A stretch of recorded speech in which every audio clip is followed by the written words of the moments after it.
Greetings, ladies and gentlemen, time for another review. This time we'll be looking at the Shure SE846, the top-of-the-line moving armature in-ear monitor. It comes with, apart from the in-ear itself, its original cable and the attached olives, it comes with this baggie of additional tips of various sizes and types, from memory foam and multiple flanges and so on. It also comes with this case, which is sort of a soft hard case with a compartment for the accessories. It also comes with a Pelican case which holds all of it. Sadly I don't have that with me at the moment. Additionally, it has this, which is a tool to take apart the earpiece and swap the filters in it. The filters are these small tubes which fit inside of each earpiece. You simply get them out by putting this on here, twisting like so, and when this comes loose, you take off this ring, then gently suck this out, and here you see this blue piece, which is one of the filters. There are three of them. Three types rather. The blue ones, which are the ones it comes with as standard, are the neutral ones. You simply insert them back in there, align the red dot pointing backwards, put it in there, get this around it. Oh, can be a bit fiddly, so you obviously don't want to be doing this anywhere because you might lose the bits, which would be quite unfortunate. I imagine it's maybe a bit expensive to get new ones, but I don't know. But essentially they acoustically dampen the actual tunnel, which makes either the ones they come with, which are the neutral ones, or the other ones it comes with in this cylinder, a pair that makes the sound more bassy and dark, and one that makes it more treble focused and a bit brighter. You can then switch on the fly in theory, but like I said, you don't want to lose the bits, so do be careful. You then simply reattach the ear tip and you're good to go. This seems like a very sturdy construction, considering all parts included in it, apart from the filters themselves, is made of metal. I think it's cast steel, as far as I remember, which makes for a very sturdy construction, which goes with the theme of them, which is very sort of practical, not all that stylish necessarily, which is that they are cast in a very thick clear plastic and with detachable cables, with the usual coaxial ones, very chunky connector, and an equally chunky cable to go with it, with a very good strain relief, a very long and with multiple intersections, as well as the splitter here. Generally just very well built for professional use, I imagine, and very good for your private use if that's what you intend to. Though I do imagine that this cable, if you wear it outside in the very cold weather, I imagine it may get a bit stiff. As it is on the stiff side, but it's not stiff enough that it's an issue. It's fairly pliable and soft. What might be an issue though is the fact that the connectors up here are so chunky, means that these point sufficiently forward that the actual ear loop runs over the ear rather than sort of behind it. In other words, it's somewhat ineffective, but it does do its job decently. The cable is so good that I don't intend to swap it, but if you were to swap it, I'd recommend seeing if you can find one with a steeper angle of the cable going out of the earpiece, so that it might fit a bit more securely. But apart from that, it's very comfortable and does seem to stay there. It certainly holds up if you tug the cable, so it won't be ripped out of your ears. So it does its job in that regard. It's just not as secure as one might have liked. But that's about all there is to say about the physical properties of these. Now into the technical bits before we go to the sound, because this might be a bit relevant. Apart from the filters, the construction is a bit unusual. It's, like I said, a multiple moving armature in-ear monitor, which has 4 drivers on each side, but one of them is a bit unusual. The bass driver, it's a bit difficult to see. Let's see, where is it? It is there. Yeah, it's a bit difficult to see, but you can see the section right in front of the two usual sort of blocks with the armatures inside. There's a section in front of it here. You can probably see it better in pictures of it. But that section is essentially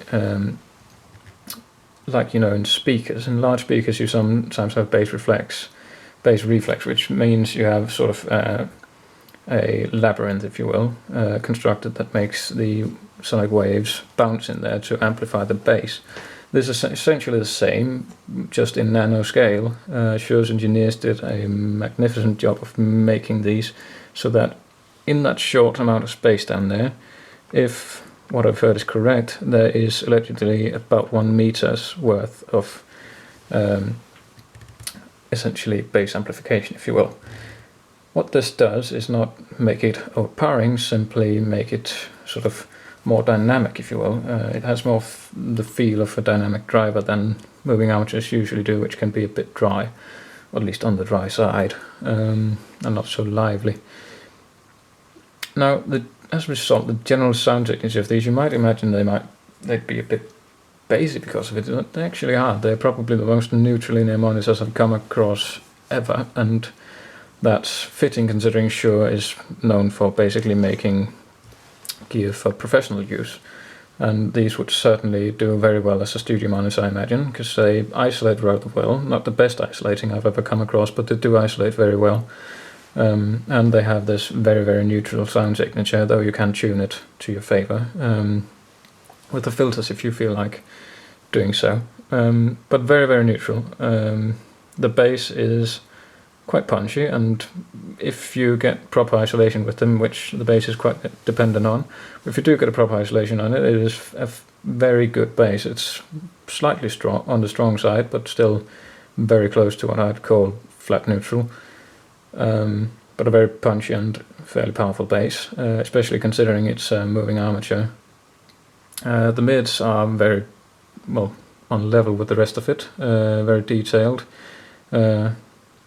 at least the same amount of detail as the rest of it, which we'll get to in a moment, and in general just very good, very crisp. The highs are also very, very nice, very rounded, not rolled off, but they don't get peaky and sort of irritating as highs can sometimes tend to do with moving armature drivers. So overall, a very, very balanced and very rounded sound, strongly recommended simply by their sound signature. Now, detail level, detail-wise, they do fare very well, but they are not as detailed as some other offerings on the market, like, say, for example, the Sennheiser IE800. Those are a bit more detailed, but they are very detailed. They're more detailed than most, but just not the most detailed. The Soundstage on them is quite good, as often tends to happen with moving armature drivers, due to their intense amount of control and sort of almost held back tendency sound-wise. The Soundstage is not as big as, again, with, say, the IE800 and other dynamic in-ear monitors, but it is very precise, and it is in general just very good. It's just not massive, if you will, but it's very precise, very good. It doesn't have that enclosed feel that some do have, so it's not that bad. General, very good performer, and yeah, that's hard to surmise it all around. It's a very good performer. It's not necessarily it's the best at everything, but it does about as good as one can expect at everything at the same time. Much like, say, the over-ear. In the over-ear world, you have the biodynamic G1, which is very well known for being sort of the jack of all trades, but the king of none. It's sort of the same thing here. It's very good at basically everything, but it's not necessarily the best at everything. But as an all-rounder, I'd say it's probably the best on the market, and it fits like a custom in-ear monitor, more or less. And that's even with small ears. I have tested with one person with fairly small ears who usually have issues with getting things to fit. The only issue there was basically the loop of the loop, like I mentioned over here. It's just too big to hold on to a small ear, but the piece itself fit very well. So in theory, if you got a cable with a smaller loop, then that wouldn't be an issue.